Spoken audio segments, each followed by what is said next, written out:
Hello friends, today we are going to study class 11 mathematics chapter first sets part 2।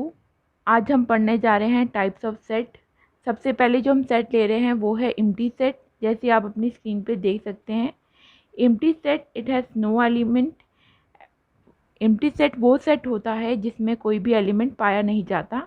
Element हम पहले chapter के part first में discuss कर चुके हैं यहाँ पर।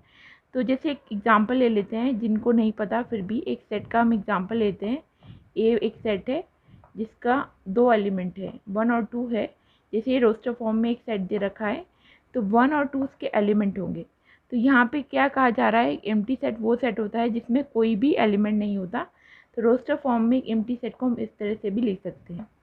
नॉर्मली एक एम्प्टी सेट को एक 5 से रिप्रेजेंट करते हैं हम, ठीक है। 5 से हम इसे रिप्रेजेंट करते हैं। एम्प्टी सेट को हम वॉइड और नल सेट भी कहते हैं। कहीं पे अगर एम्प्टी की जगह वॉइड है या नल है तो वो भी एम्प्टी सेट ही है। इसको हम और मैथमेटिकली दो एग्जांपल्स की मदद से समझ सकते हैं। यहाँ पे सेट बिल्डर फॉर्म में दो सेट्स दिए गए हैं। पहले सेट को स्टडी करते हैं तो उसमें पहले देखा रखा है एक्स एलिमेंट है एन का। एन मैं पहले बता चुकी हूँ पार्ट 1 में कि यहाँ पे आपको याद रखना पड़ेगा कि एन नेचुरल नंबर्स को रिप्रेजेंट करता है। तो इसका मतलब है कि जो एक्स है, जो एलिमेंट है इस सेट के, वो नेचुरल नंबर के एलिमेंट है, ठीक है। अब इससे तो पूरा सेट नहीं पता चलता, ये तो आधी इंफॉर्मेशन है कि वो क्या है, पार्ट है नेचुरल नंबर के। तो हमें एक इक्वेशन दी गई है x square equal to -2। X square equal to -2 हमें एक इक्वेशन दी गई है। जैसे कि आप अपनी स्क्रीन पे देख सकते हैं, एक्स स्क्वायर इक्वल टू -2 दी गई है। तो पहली बात आपको पता है, कोई भी चीज़ का आप स्क्वायर करोगे तो हमेशा पॉजिटिव नंबर आता है। तो पॉसिबल ही नहीं है कि वो -2 आए। कोई भी आप नंबर करके देख लीजिए। जैसे अगर मैं -2 का स्क्वायर भी निकालूंगी तो भी वो क्या आता है, +4 ही आता है। -1 का स्क्वायर निकालूंगी तो +1, 2 का स्क्वायर निकालूंगी तो 4। तो माइनस में उसकी वैल्यू आने की तो कोई पॉसिबिलिटी ही नहीं है। तो मतलब कोई भी नेचुरल नंबर का स्क्वायर -2 नहीं आता है।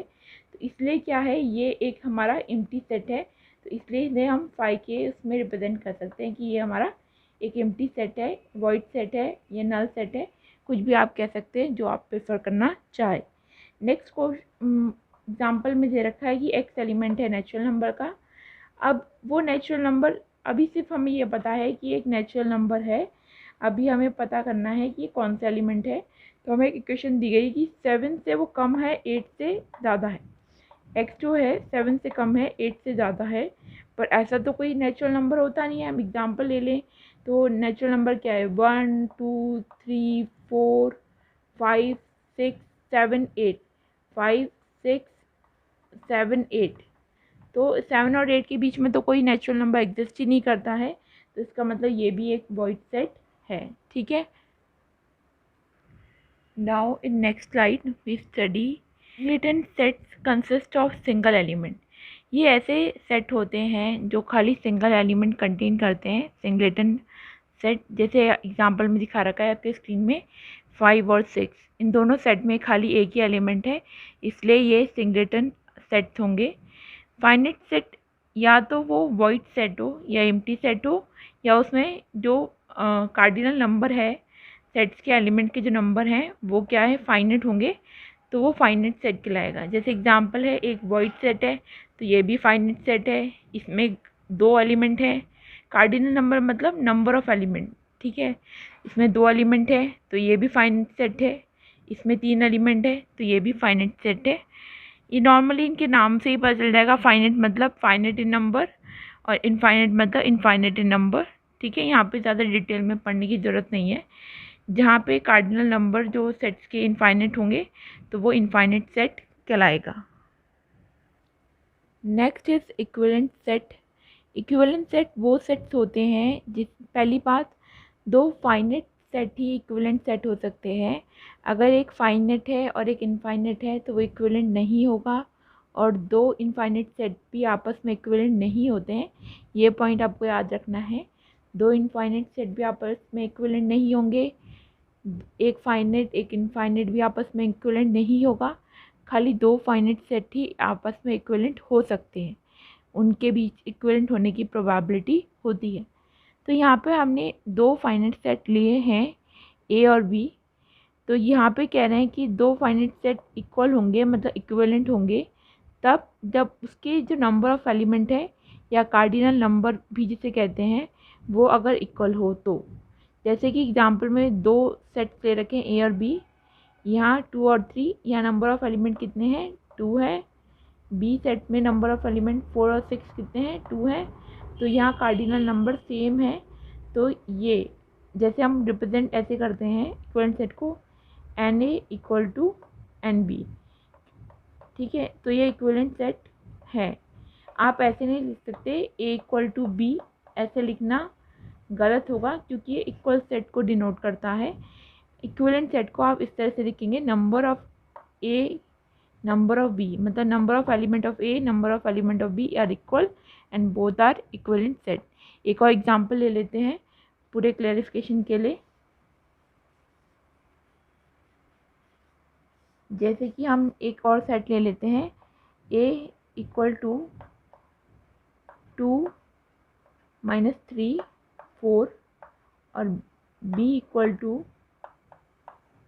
6 और 7। यहाँ नंबर ऑफ़ एलिमेंट कितने हैं 1 2 3, यहाँ नंबर ऑफ़ एलिमेंट 3 है और इसमें नंबर ऑफ़ एलिमेंट कितने हैं 1 और 2। यहाँ नंबर ऑफ़ एलिमेंट आपस में सेम नहीं है, तो ये एक इक्विवेलेंट सेट नहीं होंगे। N A is not equivalent set of n B. ठीक है, ये आपका क्लियर हो गया होगा। नेक्स्ट यहाँ पे है इक्वल सेट। अब हम बात करते हैं इक्वल सेट के बारे में। Two sets A and B are equal जब हर एलिमेंट ए का बराबर होगा हर एलिमेंट बी के। जैसे कि हमने एग्जांपल में दे रखा है ए एक सेट है जिसमें दो एलिमेंट है 2 और 3, और बी एक सेट है जिसमें दो एलिमेंट है 3 और 2।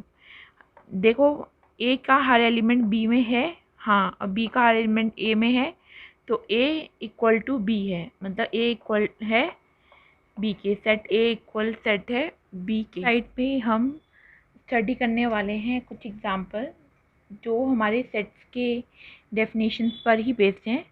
तो पहला क्वेश्चन है फॉलोइंग सेट्स आर एम्प्टी और नॉट। आपको बताना है ये 3 सेट्स आपको दिए गए हैं इसमें कि ये एम्प्टी सेट है या नहीं है, ये वॉइड सेट है या नहीं है।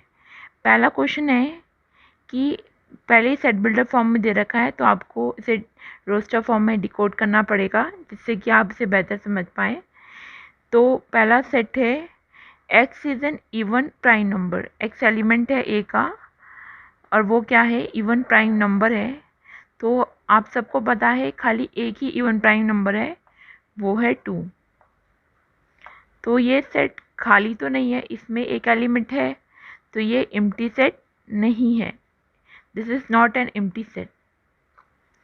नेक्स्ट है रोस्टर फॉर्म में दिया गया है x एलिमेंट है और वो 4 से लेस देन है और 5 से ग्रेटर है।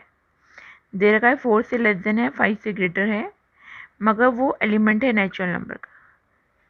अब वो नेचुरल नंबर का एलिमेंट है, तो नेचुरल नंबर अगर हम स्टार्ट से करें 1 2 3 4 5, इन दोनों के बीच में तो कोई भी नेचुरल नंबर नहीं है, तो इसका मतलब ये एक एम्प्टी सेट है। इसका मतलब ये 5 है, ये एम्प्टी सेट है।